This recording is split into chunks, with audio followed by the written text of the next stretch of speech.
Greetings, my friends. I want to thank you all for subscribing. I want to thank all of my channel members for supporting me in this endeavor to save pop culture. And if you are not subscribed, please consider supporting this channel. We need you. Thank you. Greetings, my friends. I am Dictor Van Doomcock, the future ruler of Earth, broadcasting from my hidden base at the center of the Earth. And I am here today to discuss a controversial new use for AI that some denounce as heavy-handed and inappropriate, and others embrace as an important tool to fix what creepy woke scumbag propagandists have broken with their lies. Now, you may well ask, what the hell are you talking about, Doomcock? How can AI be used against DEI corruption? To which I would reply, like anything, AI is a tool that can be a benefit or a curse. We've already seen Google's woke AI that refused to show white people in images, even historical images like showing a black George Washington. It lectured people for searching for the wrong topics, guiding them back to woke orthodoxy. We've seen the ways that a corrupted AI can be a danger, yet in one field it could make a potentially massive difference. See, creepy scumbag woke propagandists are everywhere, my friends. They're very much like cultural termites. They gnaw and burrow their way sneakily into every aspect of our lives they possibly can, working beneath the surface, unseen, unnoticed, weakening and eventually destroying everything they infest from within. And often they go unnoticed until it's too damn late and the thing they've been undermining either collapses or is hopelessly corrupted. And that, my friends, is what has been happening to anime for quite some time. See, the Japanese don't tolerate this ridiculous, obnoxious woke abuse in their media. Japanese manga and anime are very much like our entertainment used to be before the dark times, before the woke. The reason why more and more Westerners are turning to Japanese entertainment is because despite the cultural differences which at times can be puzzling, Japanese entertainment is authentic. There are no hidden agendas, no gaslighting, no guilt tripping, no attempts to bully you or trick you into changing your worldview, your society, how you raise your kids. No. Anime and manga are supposed to be entertaining, and they are art. These media forms are loved and cherished and respected in Japan, and so any attempt to corrupt them, to adulterate or pollute them with woke nonsense is a non-starter for them. And yet, despite this respect for their art and their audiences, to the dismay of the original creators, creepy woke scumbags, like termites, found a way to corrupt what was once pure anyway. These cultural vandals have been deliberately mistranslating the original Japanese lines to insert woke trash into these stories, slipping crap about the patriarchy, radical feminism, gender issues into scripts that make no mention of these things whatsoever, polluting the otherwise pure pool of entertainment that anime represents. These sneaky little shits who have no respect for the source material figured, hey, how would we notice, as English speakers, the corruption of one of the last bastions of solid, genuine entertainment free from the DEI ESG propaganda, since we don't speak Japanese? Well, thank God people eventually noticed, and now a plan has emerged to help fight back against this despicable practice. In an article on Fox Business titled, AI replaces woke TV translators who inserted liberal language into Japanese art, sparking online debate, they outline the proposed solution to the problem and the controversy behind it. Quote, Western television and anime localizers have recently come under fire for injecting woke language into English dubs not present in the original work, prompting some companies to implement artificial intelligence as a way of limiting human intervention or to remove them entirely. The use of AI in the industry is already well underway.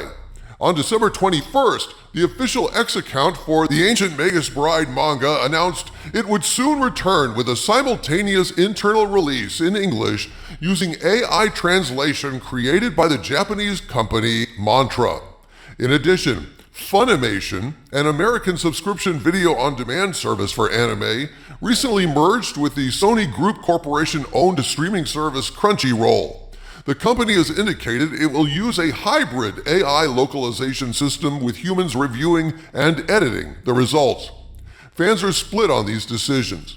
While some argue AI translations lack the authenticity that human translators bring to the table, others have said the move will stop localizers from placing political biases and modern social issues into translations, thus deviating from the original artist's intent. Recently, Katrina Leonidakis, a professional translator and localization expert who previously worked for Sega and Funimation, called the adoption of AI in localization embarrassing and disappointing. Instead of paying a human to do a quality job, they're using AI to get a mediocre product for free. Is this how little they think of English-speaking audiences? Of translation?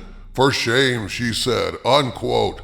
Well, she would say that, wouldn't she? She gets paid to translate, and so this would take money out of her pocket. Katrina talks about thinking little of English-speaking audiences, well, isn't deliberately inserting your own political crap into a translation where there originally was none, the worst possible insult, eh? Look, I hate this bullshit woke garbage. You know that, man. But I get that an AI won't be able to add the wit and capture the essence of nuance that a human translator can bring. The problem is, you can't trust the human translators in a lot of cases. That's been proven. Consider this example right here. The line is, "What's with that outfit?" The reply is, "Everyone was always saying something to me, so I tried toning down the exposure. How is it?" Man replies, "You should try changing your body next." But the Funimation dub goes like this. "What are you wearing that for?" "Oh, those pesky patriarchal societal demands were getting on my nerves, so I changed clothes." Give it a week, they'll be begging you to change back. This is from Miss Kobayashi's Dragon Maid, the differences between the subs and the Funimation dubs. Look at that, isn't that just appalling? And the piece of shit who did this translation did what these weasels do when busted: attack the fans. Quote, "The English dub from Funimation was significantly altered by former scriptwriter Jamie Marchi, who was accused of injecting her own flavor of feminist virtue signaling. During an appearance on the summer's SAC Anime Convention's Women of My Hero Academia panel, Marchi was asked about the backlash to her interpretation of the source material. "I have a vagina. Deal with it," Margie responded. "Honestly, that's the truth. I am a woman. I am a funny woman. We are all talented, funny, powerful women. We are out here. It is going to happen. Deal with it. I'm sorry you're not getting laid. It's not about you. Move on." Marchi has continued to defend her work and translations in recent months. "Why do you rewrite with an agenda? Why are you forcing politics into your writing? Why do you hate men? Why are you racist? Why do you hate the work that you do?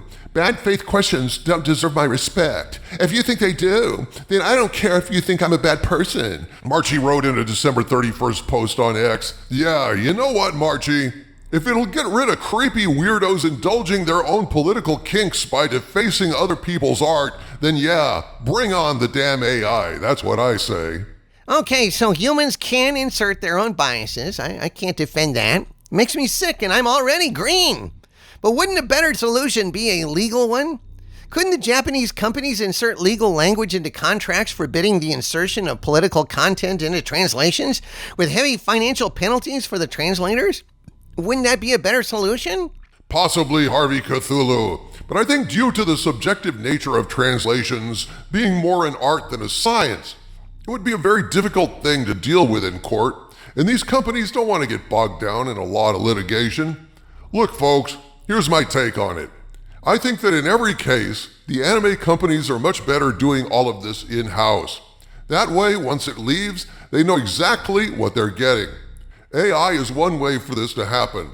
They can get a rough translation from the AI, then they can have human translators on staff who go through, smooth off the rough edges, make sure it has personality.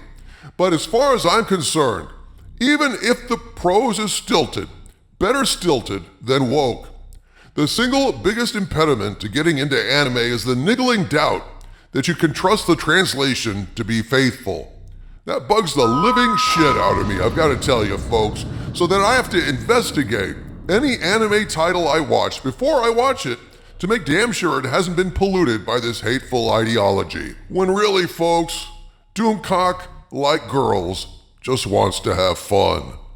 From the center of the earth, this is Dictor Van Doomcock bidding you all, my friends, stay angry.